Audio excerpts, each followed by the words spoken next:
સુરત કપાસના ઉદ્યોગમાં ગુજરાત રાજ્યએ વર્ષોથી નોંધપાત્ર પ્રગતિ કરી છે। દેશના કપાસ ઉત્પાદનમાં ગુજરાતનો 25% જેટલો મોટો ફાળો છે અને વાવેતરની દ્રષ્ટિએ ગુજરાત દેશમાં બીજા સ્થાને છે। ગુજરાતમાં કપાસના વાવેતર વિસ્તારમાં મોટો વધારો થયો છે। વર્ષ 2001-02માં 17.49 લાખ હેક્ટર કપાસનું વાવેતર થતું હતું, જે વર્ષ 2024-25 સુધીમાં વધીને 23.31 લાખ હેક્ટર સુધી પહોંચ્યું છે। ઉત્પાદન ક્ષેત્રે ગુજરાત હરણફાળ ભરી છે। વર્ષ 1960માં જ્યાં ઉત્પાદકતા માત્ર 139 કિલોગ્રામ પ્રતિ હેક્ટર હતી, તે વધીને 512 કિલોગ્રામ પ્રતિ હેક્ટર સુધી પહોંચી ગઈ છે। રાજ્યમાં કપાસનું ઉત્પાદન પણ 17 લાખ ગાંસડીથી વધીને વર્ષ 2024-25માં 71 લાખ ગાંસડી સુધી થઈ ગયું છે।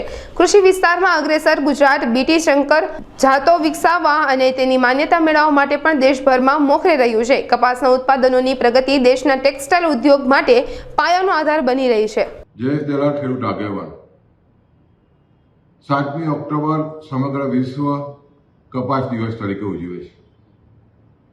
કપાસ એ માણસના જીવનમાં એક મુખ્ય પરિબળ છે। રોટી કપડાં મકાન જે મુખ્ય જરૂરિયાત છે એમાં કપાસ ખૂબ જ મુખ્ય પરિબળ છે। કપાસની વાત આવે એટલે ગુજરાતના ખેડૂતો ગર્વ લઈ શકે એવું છે। ગુજરાતમાં તમે જોવો તો સમગ્ર વિશ્વમાં શંકર કપાસની શોધ ગુજરાતના જે સુરતના અઠવા ફાર્મ પર થઈ હતી।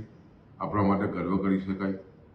અને તમે જો ત્યાર પછી 2001માં બીટી કપાસ આવ્યો, તે અગાઉ ગુજરાતમાં જે રીતે 17 લાખ હેક્ટર જમીનમાં કપાસનું વાવેતર થતું હતું અને લગભગ 20 લાખ ગાંસડીનું ઉત્પાદન થતું હતું। જે રીતે બીટી કપાસ આવ્યો અને ત્યાર પછી તમે જોવો તો 2023માં 25 લાખ હેક્ટરથી પણ વધારે જમીનમાં ખેડૂતે કપાસ બનાવ્યો અને 1 કરોડ ગાંસડીનું ઉત્પાદન માતબર ઉત્પન્ન આ ખેડૂતોએ મેળવ્યું છે। ધીરે ધીરે તમે જોવો તો કપાસના જે રીતે ભાવો ઘટી રહ્યા છે, ઉત્પાદકતા પછી પણ જે રીતે પોષકક્ષમ ભાવો ન મળવાને કારણે ખેડૂતો કપાસના ખેતીથી ધીરે ધીરે વિમુખ થતા જઈ રહ્યા છે। આ વર્ષે તમે જોવો તો માંડ 21 લાખ અને 40 લાખ હેક્ટર જમીનમાં જ કપાસનું વાવેતર થયું છે અને લગભગ જે અંદાજો આવે છે એ જોતા 72 લાખ ગાંસડીનો અંદાજ ગુજરાતમાં થઈ રહ્યો છે। એટલે મહારાષ્ટ્ર આપણાથી ઉત્પાદનમાં આગળ નીકળી ગયું છે। ખાસ કરીને કપાસે જે રીતે ગુજરાતના ખેડૂતોને મજબૂત કર્યો છે, પણ જે રીતે કપાસના ભાવોમાં જે રીતે પીછેહટ થઈ છે, ઉત્પાદન ખર્ચા વધી રહ્યા છે, તેને કારણે ગુજરાતનો ખેડૂત ધીરે ધીરે કપાસના વાવેતરથી દૂર થઈ રહ્યો છે।